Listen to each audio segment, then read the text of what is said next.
Hello and welcome to Ted Lasso Post-Match. This is a weekly after show for the Apple TV hit show Ted Lasso. At the end of every episode, me and my good friend Vinny, we're going to sit down and we are going to be talking all things Ted Lasso. We're going to be reviewing the episode, walking through the episode, having a laugh.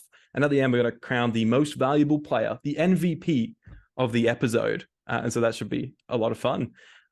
Vinny, how are you today? I'm very well, thank you. How are you? I'm so good. I'm happy to be here and have more Ted Lasso. It's been too long. Oh, it's been so long. Stupidly long. Do you want to give us we're new to this. Do you want to give us like a brief background of yourself? Introduce yourself to the new listeners. So I'm Vinny. I met Aidan on his other podcast. Wow. So shout out to 50%. Just plugging myself here. Yeah. I am a musician / PT sort of. And I absolutely love just telly. I just love it. Love some good telly. Yeah, love some I just good love telly. TV. Cool. So as a PT, you're like our sport consultant for this podcast, right? Roughly. I mean, I'm not a massive football fan, so okay, we'll get to that because I've got a question about that coming up. My name's Aidan Green, and I'm a kind of a podcaster. I got a podcast with my friend Connor about Doctor Who, and we just basically get drunk and talk about Doctor Who for like an hour and a half each week, which is lots of fun. Been doing that for a while. Also a bit of a filmmaker and a bit of a film journalism kind of bloke. I'm sort of working my way in there at the moment, which is good fun. But hey, let's have some like icebreaker Ted Lasso related questions, right? So the audience can kind of understand where we sit with Ted Lasso, right? Yep, let's go. Let's do it. All right, Vinny, who is your favorite Ted Lasso character? Easy. Easy. Clearly, Roy Kent. He's here. He's there. He's every fucking where. Roy Kent. Love that man. Yeah. I think I'm the same. I love him so much. I love Brett as well, just as a bloke. Yeah, me too. Very cool. All right. So do you have a favorite ship? I've got a feeling it's going to be Roy and Keely then, like a relationship. Roy you right? Keely. Yeah. You're not a Sam and Rebecca fan? I don't mind them. I feel like it sort of came out of nowhere. I agree. I like the route that they've gone down, but Roy and Keely. Always. I've nearly finished rewatching series 1, and I quite like the idea of Ted and Sassy as well. Right, yeah, they're kind of fun. Yeah, kind of fun. I feel like they would work together. Where do you sit with like the Ted Rebecca kind of dynamic? I can take it or leave it. Yeah. It's not something I need from the show. I quite like them as friends, but I can see why people do think there's something there. Yeah. I quite liked them early on, but I don't know. I think the way it's evolved, I agree. It's like I kind of appreciate them more as a friendship. I feel like it's too obvious. It's like the Ross and Rachel thing, right? Like the two leads have to get together. They don't have to. So no. Do you have Roy and Keely. Do you have a favorite Ted Lasso episode? Ooh. I mean, I've only ever seen them all once. That's why I'm rewatching it. Yep.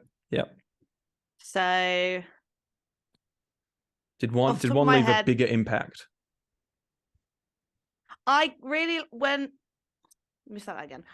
On my rewatch, I was really looking forward to the episode where they go to Liverpool. Right. And watching that episode, I did really enjoy it. That was an episode that stood out for me. Cool. Early on. I also really like the She's a Rainbow episode. Solid.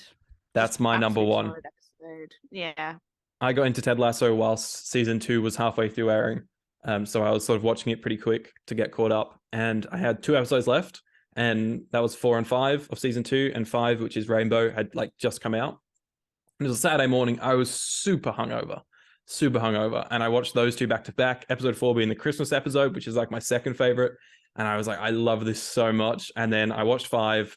And was so hyped. I was like, I'm finally caught up. And then ending with Roy Kent and Rolling Stones was just like, yeah, it literally got rid of my hangover. Literally. Yeah, that's probably so good. That's probably my favorite moment in Ted Lasso. Yeah, is that sequence. But again, like that stems from the fact that Roy's my favorite character. I love the Stones. I'm a massive Stones fan. I love the use of music in TV and film. That's what I want to go into. So like I really appreciate like clever and successful uses of songs. And I think that's just like a perfect use of that song. No other song would have worked better. Like it was really good. And that like just mixed with him like trying to desperately get his way into the stadium is so it's so good. And it's just so like fulfilling when he finally does. And like the moment where he realizes like I'm not gonna be a fucking commentator. I need to be on the sidelines. You know, I rated that. Yeah. And when he comes out and the whole stadium erupts because he's there. And even the players on the pitch are like, he's back. I'm like, I love it. It's so good. Also, I don't mind the Coach Beard centered episode. Yeah, that's weird. I love it, but it's a weird one. It's a wacky one. We watched it obviously when it aired, and my mum hated it. She absolutely hated it. She had no idea what was going on or why they did it, but me and my brother really liked it. We thought it was quite like it was a cool insight into a character that you don't really know a lot about. Yeah. It's an interesting backstory with that episode and the Christmas episode because Ted Lasso was originally pitched as a 3 seasons of 10 episodes. And then when season 1 was so successful, Apple was like, okay, we want 12 episodes for season 2 and 3. And they were like, oh, we don't know what we're doing with 2 extra episodes. So they were like, oh, Christmas special. And then they also added in that Coach Beard centered one as another one. So they were kind of ones that weren't in the initial plan. But I think that the show's so much better for having those episodes in it. Yeah, definitely. Are you I've got to keep calling it football because we call it soccer here in Australia. But you as a Brit, are you a football fan? Where do you sit? I don't mind it. That's pretty much it. Like I have a team. I support a team. Manchester City. I get called a glory supporter. I used to live in Manchester. All of my friends in Manchester support City. So I got into it. But I will say it now. I'm not a loyal fan. I don't watch the games. I follow it. I follow the Premier League. Both of my brothers are really into football. My mum runs a pub in Manchester, so they show the football. She gets loads of punters in. Awesome. So, I follow it. Obviously, I work in a gym, so all of those lads have different teams and everything. But yeah, I don't watch it. I don't watch the Prem. I'll watch national football. I watch England. I watch the World Cup. I watch the Euros. I watch Italy in the Euros, not the World Cup because they weren't in it. Yep. But that's pretty much it. I have my favorite players as well. And I've been following I don't know if you've been following it in Oz, but there's been loads of drama to do with football this last week with Match of the Day. That bloke, excuse me, he got fired or something, didn't he? Yeah. Yeah, so he said he came out with something on Twitter basically slating the government, which was all completely fair. It's his personal Twitter account, it's his opinion, everything like that. Yep. The BBC asked him to step down from Match of the Day, and he's hosted Match of the Day for years. He's like the face of it. He was also, in his professional football career, he never got a foul. He never got a yellow card. So he's just a good bloke. Yeah, just an all-round good fella. And they asked him to step down over the comment he made. And then the other 2 people that presented with him said that they weren't doing it without him. Ooh, it's like a Top Gear situation. Yeah, and then because of that, and because he's so well respected in the sporting community, they a lot of other football centered programs on the weekend, the presenters pulled out of. Right. So it all sort of crumbled. Even the radio presenters. So like there's a radio station in the UK called 5 Live, and it reports live scores and live like what's going on in the matches and stuff. And those presenters pulled out, and they couldn't put anything in its place because it's radio. It's not like TV just putting something else on. So they had to play like pre-recorded content. That's wild. And it all crumbled. And I've been following that because that's really interesting. That's entertaining. Yeah, now he's back now. Yeah, that's good. That's what we like a temporary step down or whatever. Right.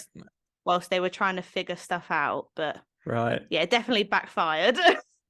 Well, I wish the soccer in Australia, I wish that was as exciting as that, because soccer in Australia is like no one can kick a ball properly. You watch like an EPL game and then you watch like an A-League game and it's just like terrible. I kind of loosely watched the EPL. I watched United the other night when they drew with Southampton.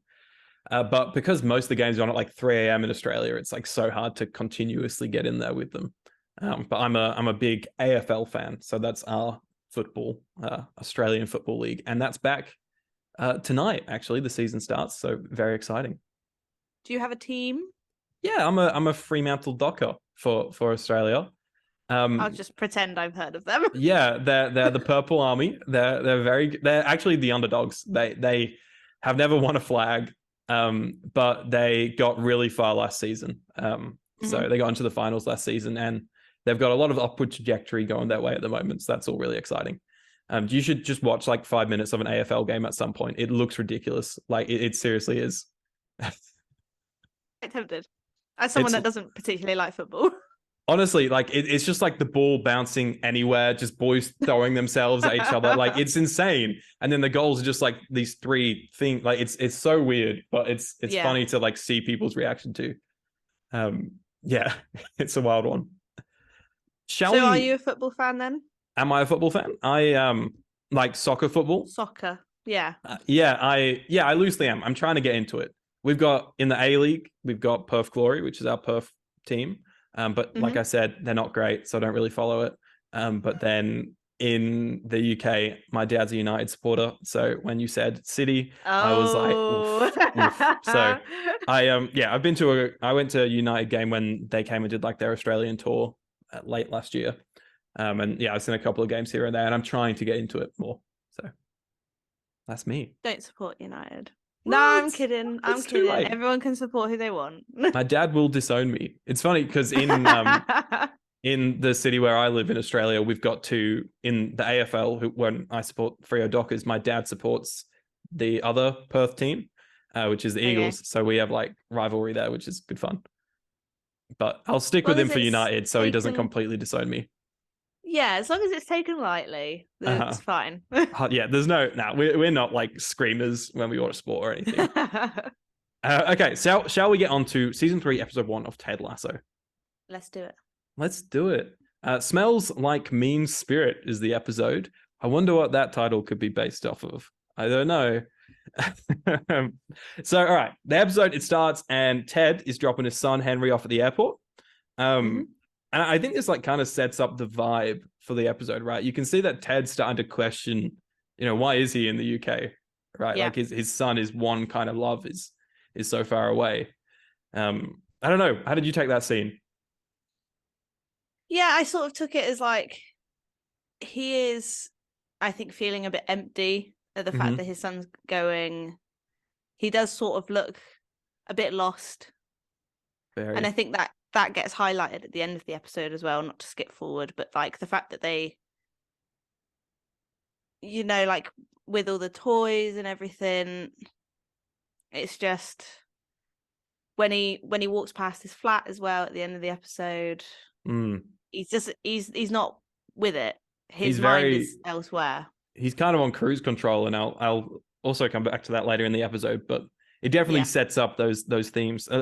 Henry said, "Amen, Big Ben" at one point, and I was like, I want to start saying that. Amen, Big Ben.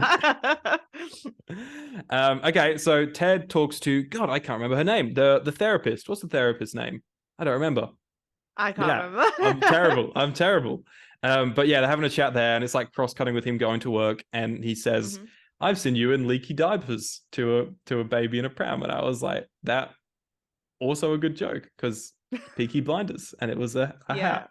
Yeah, funny. Okay, but then like the main humor is brilliant. It's so good, and there's so many one-liners that you just kind of can just go over your head really quickly. So that's why, like, when I was doing my notes, I quickly like went back and like tried to find specific parts I found funny to try and quote them, because it's very silly, very silly. The main, I guess, plot of this episode is that Richmond has been tipped to finish last. So the new season of the EPL is starting, and Richmond's tipped to finish 20th. Whilst Rebecca's ex-husband, is it Rupert?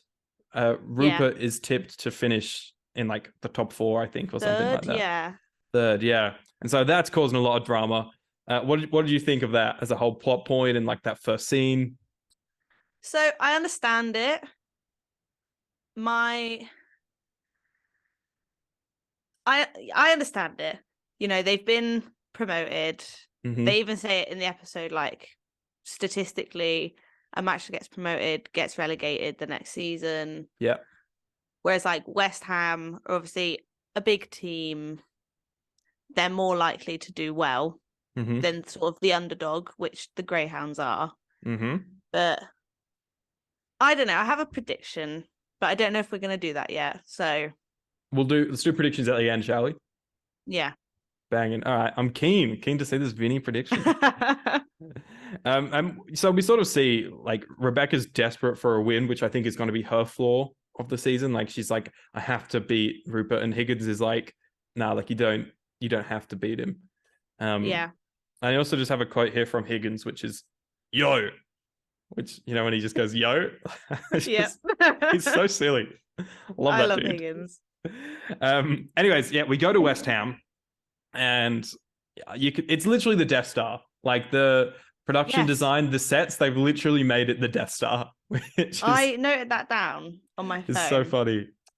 I put the design of West Ham being all black, symbolism. That's what I wrote. Symbolic. Nice filmmaker stuff there. Well, yeah, all of the kits are all, like, the coaching kits are all black. Rupert's office is all black. And I'm like, these are clearly, they're really painting them as the bad guys, which obviously they are. And that back window is literally the Death Star window. Yeah, like, it's literally Death Star. That's the one. Doesn't Luke get thrown out of it? Yeah, something like that. It's mad. I loved Nate as he's going up the escalators to go to work. Someone literally is like, "Hey, Nate," and he just like blank. Yeah, he does not even notice them. And it's so hate funny. Nate. Yeah, I mean, hate him so much. He's like the guy you love to hate, right? Like, I don't know. He's a dick. No, I hate him. Okay. I feel like up until this episode, I was like, he's not past the point of no return. I think he will have a redemption arc later in the season, but I don't think it's ever going to be what it was. Is that your prediction? Yeah, I guess. Yeah, sorry, I just ruined my own rule that I set up that we'll do predictions at the end, but we'll fine. do proper predictions at the end. Proper. You can go into that. Okay, that's literally it. I don't have any further thoughts. What do you think of him training the boys and putting someone on the dum-dum line because he's dum-dum? I don't know. I've had shitty managers in the past, so I feel like that's what Nate is. He's just like, he's not shitty in the sense that he's bad at his job, but he's shitty in the sense that he's horrible to be around. Yeah. Like, I would not want to be a player in that scenario. I would much rather be a player at Richmond. Oh, honestly. And that's like some of the contrast that we get into later in the episode, which, I'll get to then, just so I don't completely lose my train of thought. But Nate's flaw is definitely, that's all related to his downfall as a character, I think. Like, he's just not a good bloke at the moment, and nobody likes him. And can you blame him? Yeah. No. Literally. So Rebecca's meeting up with Keely, and she has a cry because she's so busy. She doesn't have time to think. And there's also an undertone. That's her scheduled cry. It's a scheduled cry. That's right. And she cries and she gets all like the mascara on Rebecca's shirt, which I thought was fun. And Higgins later on, he pulls his blazer open and he's got it there as well. That's so good. It's not said in that scene that her and Roy have broken up, have they? Like, it's just kind of hinted at. Yeah, it's like alluded. Because she says something like, "Oh, me and Roy are having a talk." No, he said she said we've got to give Phoebe the talk. So I was like, oh, are they giving the birds and the bees talk? That's literally what I thought until the last scene. So I was, yeah. When she said that she can't blow him off again, I was like, what's going on? Yeah, that was a bit sus. What's going on? Yeah. Bit sus. But it was still, yeah, we'll get there. But it was still like for me, a big twist when they were like, yeah, we've broken up. I was like, shit, yeah. Shit, man. Not good. Not happy. Not happy. Lasso takes the gang down into a sewer. On the way down, there's a classic Roy Kent line where someone's like, hey, are you Roy Kent? And he's like, oi, fuck off. That's peak. I need to get better at my Roy Kent impression. Yeah, it is him. I need to do a better like, Roy. Oi, fuck off. I don't know. I'll get there. I'll get better. Yeah, so Ted takes them into a sewer to teach them that they should form their own inner sewers so that they can take each other's poopy from each other. So if you're not feeling confident, you can take some of Jamie Tartt's confidence, basically. Yeah. And it's this whole massive like metaphor and analogy, which is so silly. But at the end, it works wonders, right? Like it's clever. It does, yeah. Mm-hmm. What do you think of the poopy? I thought it was, pardon the pun, a bit shit. Like, I thought it was like a poor sort of plot point almost to the episode. I think obviously it's the first episode, it's setting everything up, new season, setting up those important plot points. But the whole thing about going into the sewer and that being like, oh, just flush out the negativity and you know, we're all part of a team. And I was just like, I feel like it was dragged out a lot more than it had to be. Yeah, right. Yeah, but it was interesting. I didn't hate it, but I definitely thought it felt like, I don't know, a little bit out of place. The weird thing for me was cross-cutting this scene with Nate, the Nate press conference. Yeah. Like, I think it works because they're obviously trying to show a contrast, but I don't know. I just think they were trying to do something that didn't quite work there. I don't really have any more thoughts on it. But the press conference is where you really get to see bloody Nate's flaws because he's just a terrible bloke in that press conference. Yeah, we see him like, he tries to do it as like normal Nate, and then he's like, oh, I'm actually just a bit terrified. And he does a little spit thing on the floor, and then he goes out and starts being a dick. I can't remember specifically what he says when someone asks him a question and he tells them, he's like, oh, is that the best question you can come up with, or something like that? Yeah. And we literally, like I said, like, oh, what are your thoughts? And he said, my thoughts are what? Why would you ask that question? Like, could you not ask a better, something like that? Yeah. Which is just like a dick thing to say, but like in our Australian football league, the old coach of my team, the Freo Dockers, was like a massive dick. This guy called Ross Lyon, and he's a very hard coach. And in press interviews, I was literally watching like a montage of them last night because they're kind of funny. But people do just asking questions, and he'll be like, "Oh, you've watched 2 hours of football, and that's what you can ask." Like he literally was Nate. Like literally was Nate. I was like, shit. Now we have a much more wholesome guy, and he's like the second best coach in the league. So that's that solved. But yeah, so it's realistic. But yeah, I think this is where Nate's flaw kind of comes into play because we can see that he's trying to seek admiration from others.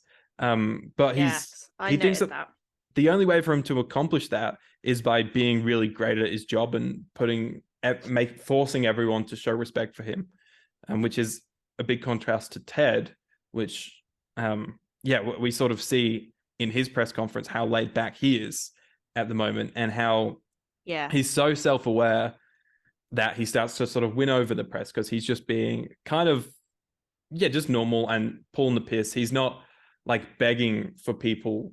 He's not looking for people to admire him for his skill, whereas Nate is. Ted's just looking for people to admire him for being a good bloke, whereas Nate isn't doing that. He's doing the opposite.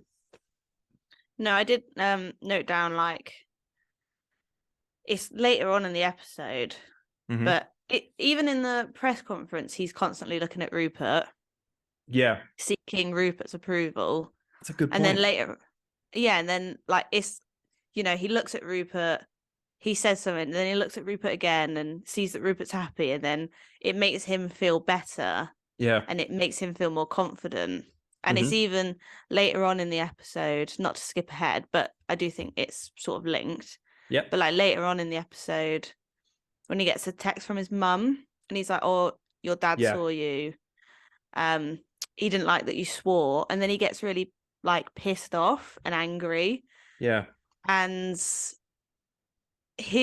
Nate constantly wants, what did I write down? He has a real desire for like acceptance and approval from like authority figures. So I think that's why like he's constantly trying to impress Rupert, and he's constantly trying to impress his parents and his dad, because it's like, but he doesn't know how to do that.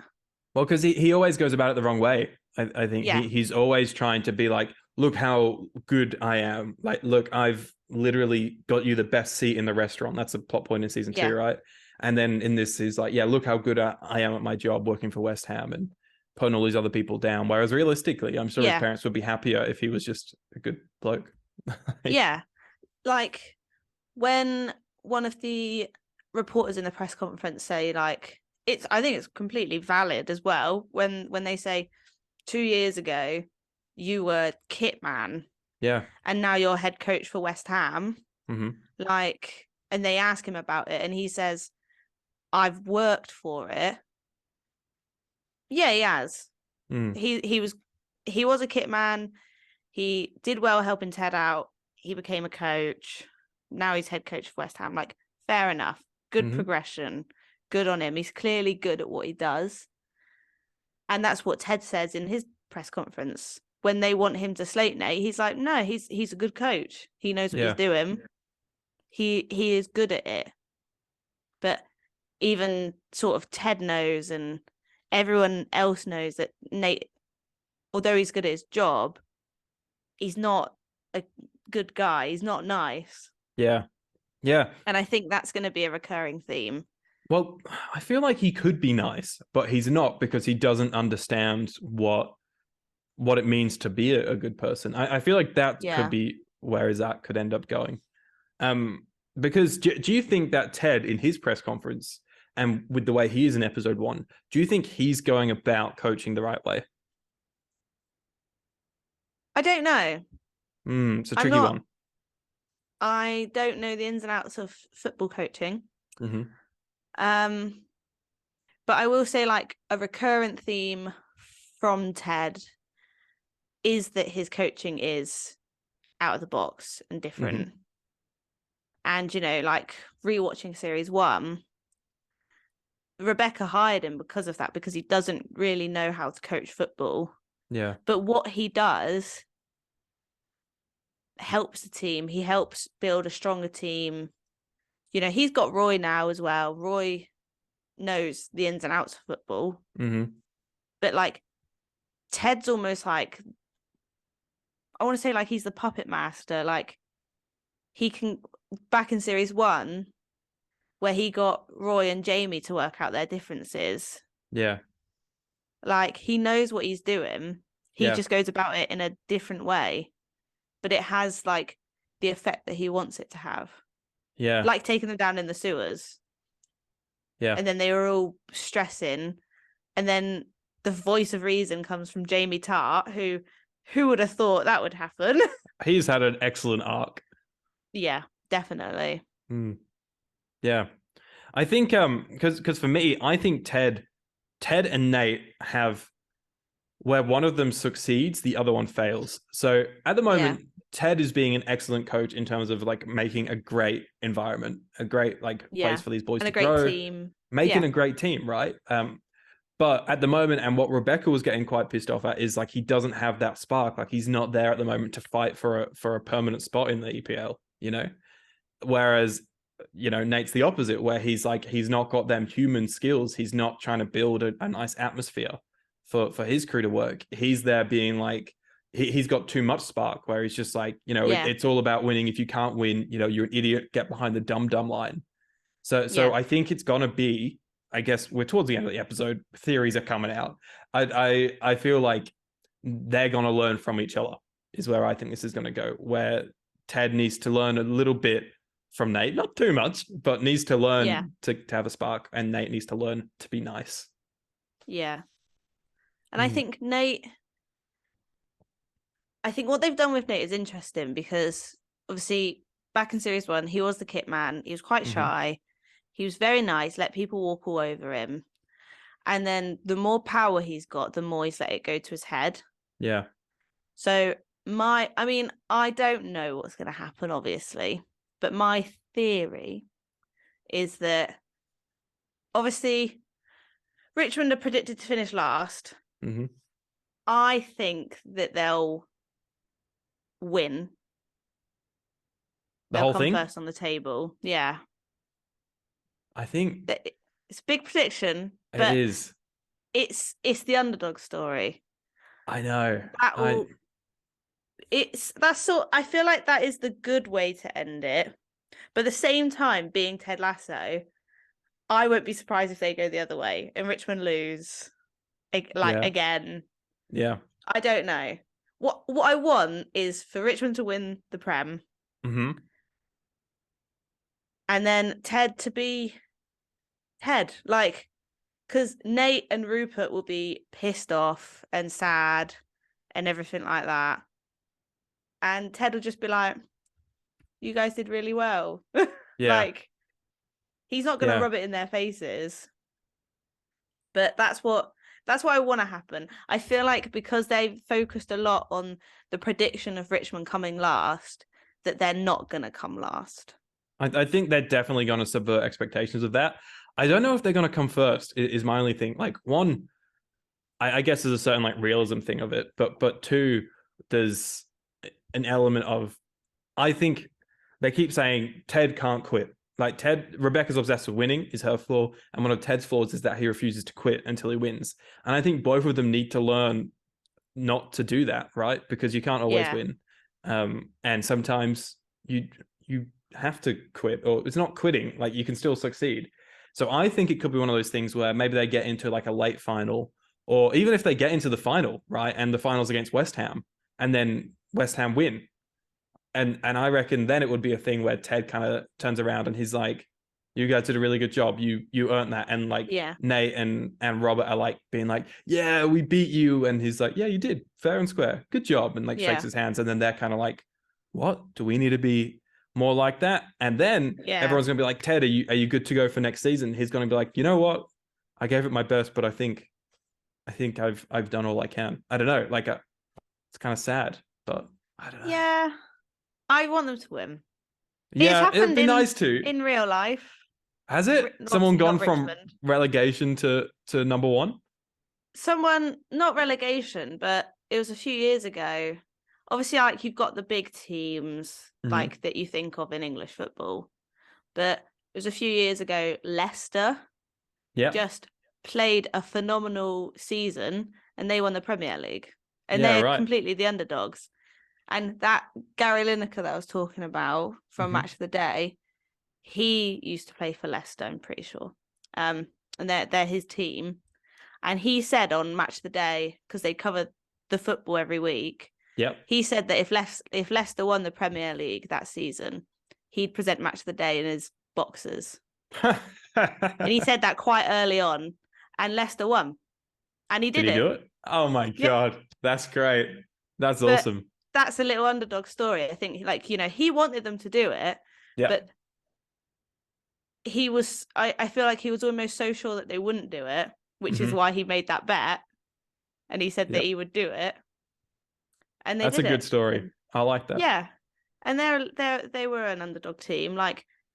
They're in the Premier League, so obviously they're really good team still, but they're not, you wouldn't put them in the same category as you'd put Liverpool and Arsenal and City and United, even though all of those teams are all over the place at the moment. But that's interesting.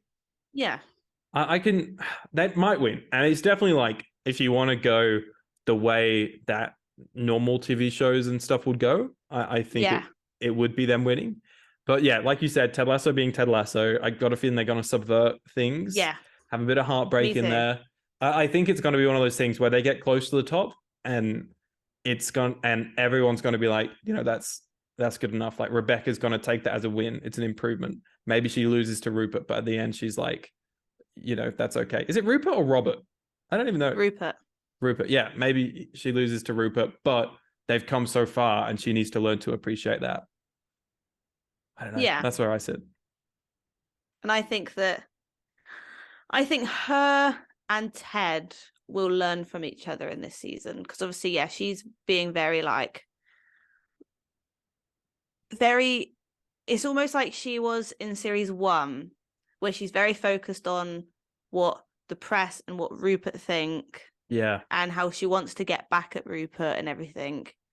Whereas Ted is very it doesn't matter. And I think that they'll balance each other out. Yeah. Because obviously she's got to get on him for his coaching a bit. Yeah. But I think he'll almost get through to her about Rupert doesn't matter anymore.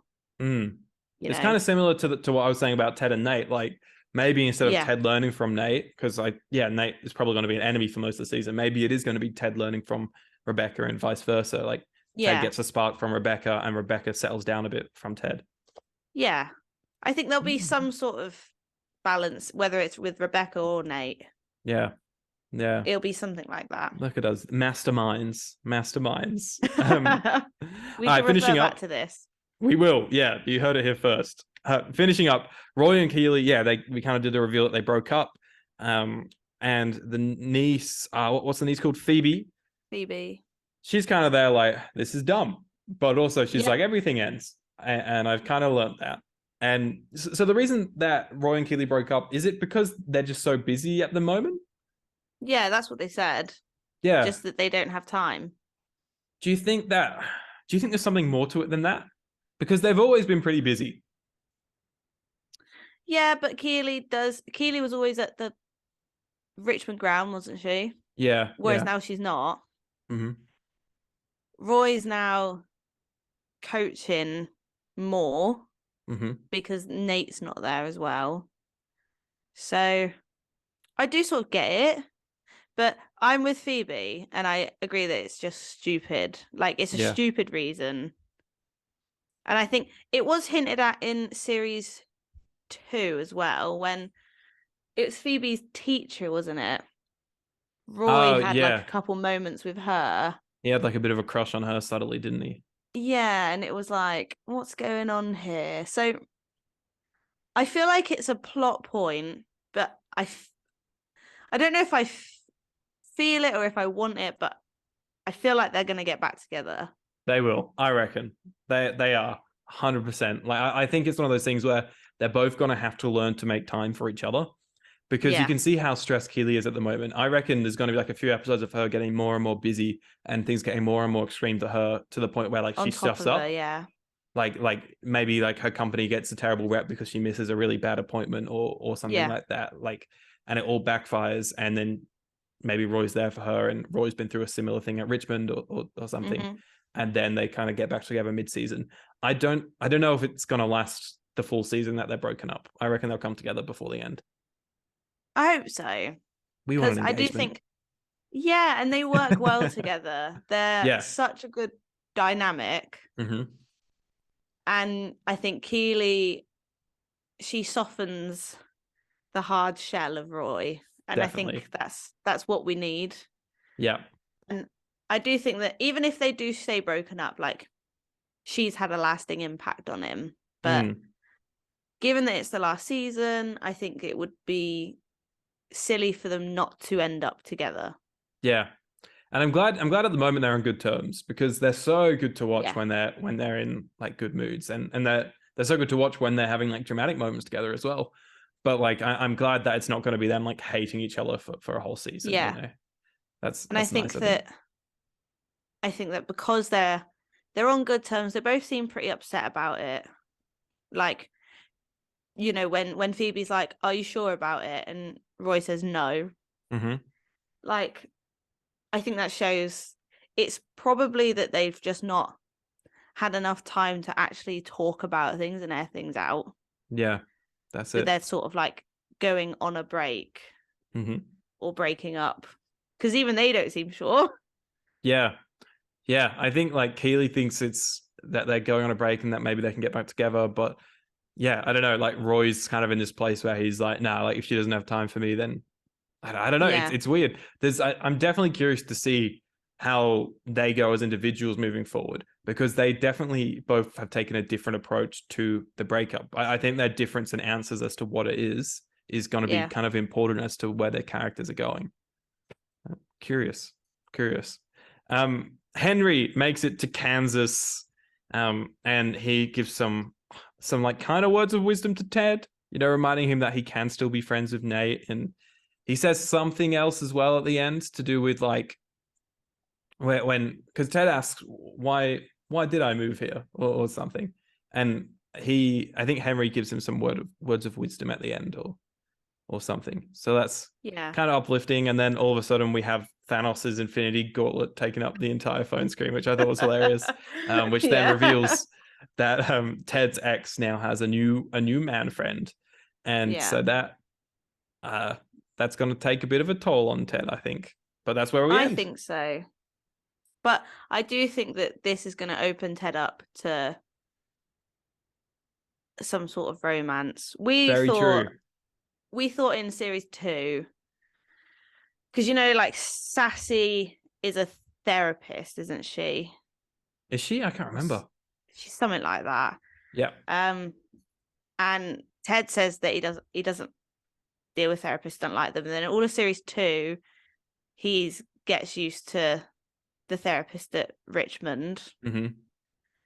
And sort of my brother's prediction is that like now that he's used to, he doesn't mind the therapist, he doesn't mind everything like that, he'll end up with Sassy, because it's sort of, he likes her but doesn't like the fact that she sort of analyzes him. But now he's like used to a therapist, so I feel like Sassy's gonna come back in this season. I think they would work well together as well. Yeah, I do. And I think there'd be a better choice than having him end up with Rebecca. I agree. That's a good point. I can definitely see them. They both have that like kind of self-deprecating or deprecating, one of those words. They both have that like sense of humor where they're very self-aware of themselves and stuff. Yeah. So that I think will be fun. And I don't think either of them shy away from their flaws, which is good. Yeah. Like Sassy, whenever she's in it, is completely open and blunt. And that's what Ted's like as well. Yeah. Not so much blunt, but he's very open. Yeah. And I just think that'll work. Very true. So another prediction. Do you have any more? Because there was one more that you didn't quite get to, was there? Or did you get there in the end? No, I don't think so. I think that's it. That's all I can think of. Yeah, that's pretty much me as well. I think like we kind of can see where some of these character arcs are going. It's just going to be the fate of Richmond, I think, is the big one that's up in the air. Like how far they're going to go. So that's going to be really curious. Are they going to get relegated? Because it wouldn't surprise me if they got relegated again. Like I don't think they would, because they've done it. Yeah. I think that they're going to exceed expectations.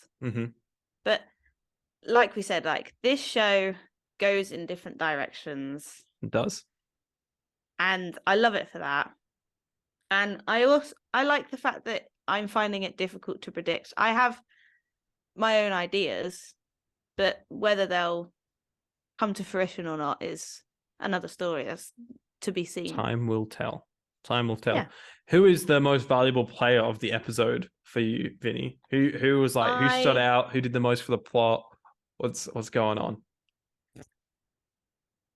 I would probably say Ted, which is he does a lot, doesn't he? Yeah, I mean, obviously he is going to do a lot in every episode. His name's in it. So no other character to me like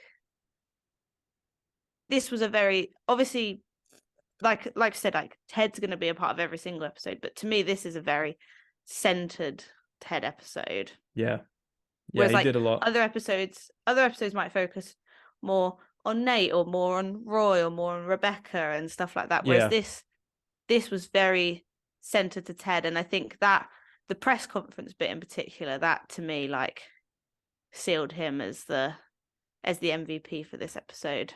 Yeah, it kind of shows that Ted Lasso effect, right? Like how he can just win people over, and and he gives like so much words of wisdom to the boys with the sewer situation. But yeah, I will say, for me, the MVP of this episode is not Ted. In our first episode, I'm breaking the rules that we have set up of one most valuable player, and I'm having two, and none of them are Ted.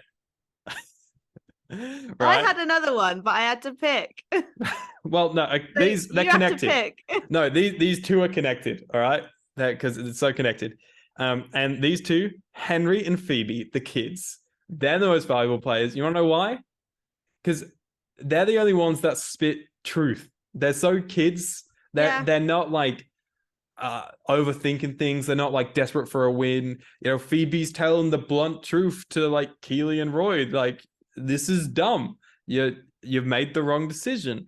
And then, Henry at the end, not so much, but he's given a little bit of wisdom back to Ted. And I think those two conversations, are going to steer where our characters go. So that's me. Yeah. And I do like the use of Phoebe. Like, whenever Phoebe's in the show, she's a great character. Yeah. The same with Henry. And I think, both of those characters are going to crop up a lot more. Yeah. Just based on like the trailer, I think there was a clip in the trailer of Ted and Henry at a West Ham game. Right. Okay. Yeah. That was in the trailer. So I imagine, it's not going to be the last we see of either of those characters. Yeah. So I do agree with you. I think they're going to have like what they say and how they react to things is going to almost help the adults iron things out. Definitely. I think Phoebe's great, especially like her actor is so good in that Christmas special in particular. She's like phenomenal. Yeah. I think Henry every now and then sort of has a few scenes where it's like a bit of an out, where without being too harsh on a young child actor, there's a few times where it's like it's there's like not flow to the dialogue sometimes between him and like who he's working with, but that's fine. He's a young dude. But yeah, that's my MVPs. Who was your one other then that you had to pick from? My other one was Jamie. Just even though he did barely anything, it really reminded me of his character arc and his progression, and the fact that he was the voice of reason. Yeah. And helped iron everything out in the team, where like back in series 1, he would be the one causing all the shit for the team. Mm-hmm. He says he's just effortlessly Jamie, and by just being himself, which I think is like a thing that they've had to try and implement throughout series 1 and even a bit of series 2, but like just by him just being himself, it sorted out all the stress on the team. Mm-hmm. Yeah, he's a subtle, valuable player. I like that. Yeah, and I think we're going to see more like of Jamie. Oh, definitely. This was like a Jamie light episode. So yeah. But I think definitely. I think he'll save the day on one or more occasions just by being his charming self. Yeah, just to kind of show how far he's come and things like that, right? Yeah. Banging. All right, cool. That's fun. That's episode 1 of what are we called? Ted Lasso Post-Match. That's right. I didn't have to look at my notes to get that. Excellent. We're so professional. Very professional. Vinny, do you want to plug anything? No, I don't think so. No plugs for Vin. You can check out my Doctor Who podcast. Like I said, Get Drunk and Talk About Doctor Who, which is the 50% Doctor Who podcast. So that's fun. It's great. You should go listen to it. Yeah, that's great. That's how we met. There we go. It is. Banging. This is your bi-continental Ted Lasso podcast. That's right. I was like, I want Vinny because she's a Brit, and there's a lot of Ted Lasso podcasts, and they're all American. And I was like, I want a British Ted Lasso podcast. That's where I was like, we should make one. And I was like, fuck, I'm Australian. Like, I'm not helping this cause here. So yeah, but no, it's been great to have you, Vinny, and you've done great co-hosting. Yeah, anytime. Same time next week, really. Yeah, that's what I was going to say. So make sure you subscribe, follow us wherever you are listening on your audio platforms, and hit that 5-star rating because it helps us a lot. And send us to your friends that also like Ted Lasso and podcasts. Spread the word. So we're going to be that new hit Ted Lasso podcast, right, Vinny? That's right. It. Huge. Thank you very much for listening. By the end of the season, we'll get a guest star on. Like maybe that's Brett a huge himself. call. Brett, the busiest man in England. We'll get Brett on. Let's get him on. Yeah, that's right. He's just being Hercules in the MCU at the moment. That's no biggie. Be fine. It'll be fine. All right. Thank you very much for listening, everybody, and we'll see you next week. See you next week.